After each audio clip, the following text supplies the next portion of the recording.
Assalamualaikum warahmatullahi wabarakatuh. Di sini saya akan menjelaskan tentang atof dan badal. Yang pertama ada atof.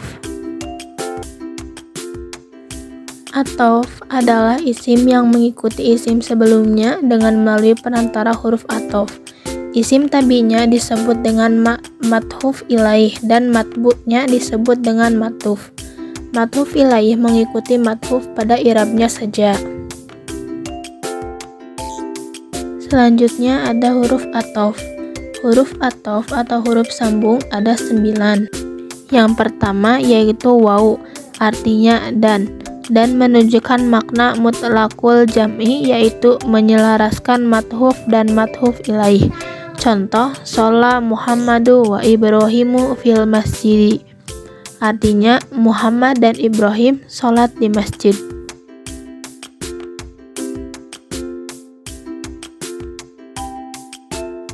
Yang kedua yaitu fa, artinya kemudian, menunjukkan makna tartib dan tidak dipisah oleh waktu yang lama.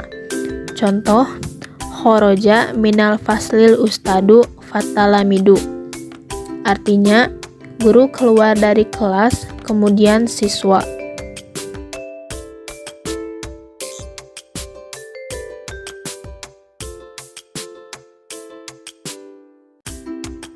Yang ketiga yaitu tsumma, artinya kemudian, menunjukkan makna tartib atau urutan tapi dipisah oleh waktu yang lama. Contohnya, dakhalal jannatal anbiya'u summal mu'minun. Artinya para nabi masuk surga, kemudian orang-orang mukminin.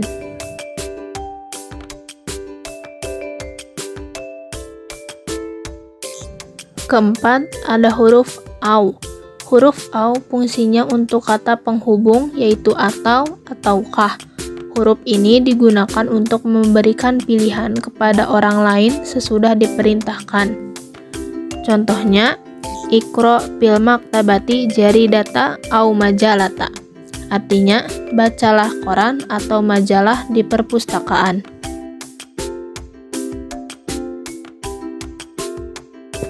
Yang kelima yaitu huruf am, artinya atau, ataukah.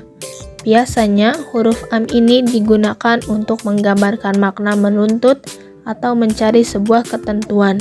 Contohnya, goda'a akitaba tastari am kolama, yaitu artinya apakah buku atau pena yang kamu beli besok?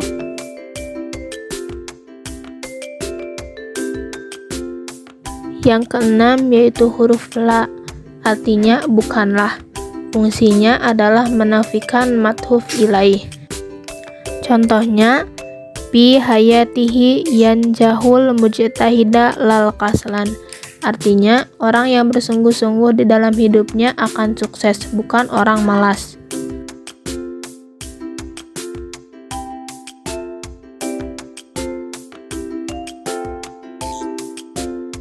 Yang ketujuh yaitu lakin, artinya melainkan atau akan tetapi.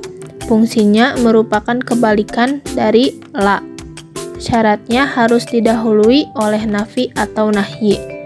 Contohnya, ma qara'a Idrisu majalata lakin Qur'ana. Artinya, Idris tidak membaca majalah, melainkan membaca Al-Quran.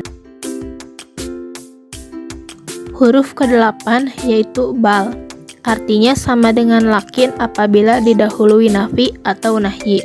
Diartikan bahkan jika sebelumnya amar atau kalimat positif. Contoh, fi kulliha ila tusahib kaslana bal mujtahida.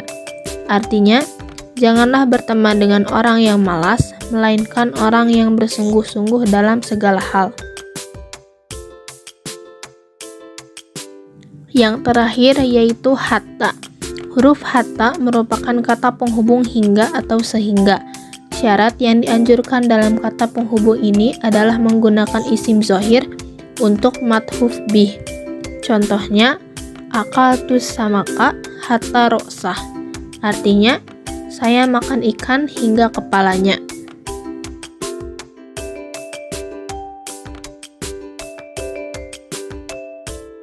Selanjutnya, athof terbagi menjadi dua. Yang pertama adalah athof nasak. Athof nasak adalah athof yang diantara tabi atau mathuf dan matbunya atau mathuf ilaih terdapat di antara huruf-huruf athof.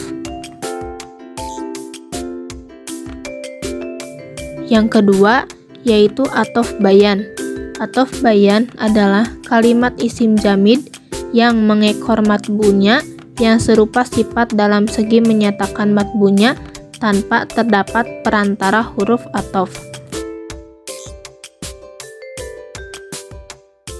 Badal. Secara bahasa, makna badal sendiri ialah pengganti. Jadi, tugas dari badal itu ialah menggantikan kata sebelumnya atau mubdal minhu. Untuk lebih jelasnya, lihat contoh sebagai berikut. Akal turrogipa sulusah. Artinya, aku sudah memakan roti tersebut sepertiganya. Jadi, yang dimakan ialah sepertiga roti saja. Yang menjadi contoh badalnya ialah kata sepertiganya yaitu sulusah. Sementara mubdal minhunya adalah kata roti yaitu rogipah.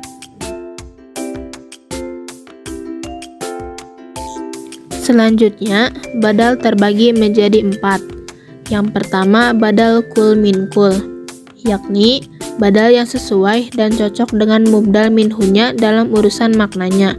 Contoh, Ja'a Zaidun ahuka. Artinya Zaid sudah datang, yakni saudaramu. Lafadz saudaramu adalah badal dari lafadz Zaid. Yang kedua yaitu badal bad min kul, yaitu badal beberapa dari semuanya. Contohnya akal turrogipa sulusah, yang artinya aku sudah memakan roti tersebut sepertiganya. Lafadz sepertiganya adalah badal sebagian saja. Ketiga, badal isitimal, yakni badal yang berisi arti bagian dari matbunya namun dalam urusan maknawi. Maksudnya yaitu badal yang hanya memiliki sifat isi bagian dari matbul minhunya. Contoh, nafa'ani Zaidun ilmuhu. Artinya Zaid telah memberi manfaat kepadaku, yaitu ilmu. Lafadz ilmunya adalah bagian dari Zaid yang merupakan sifat maknawi yang dimiliki Zaid.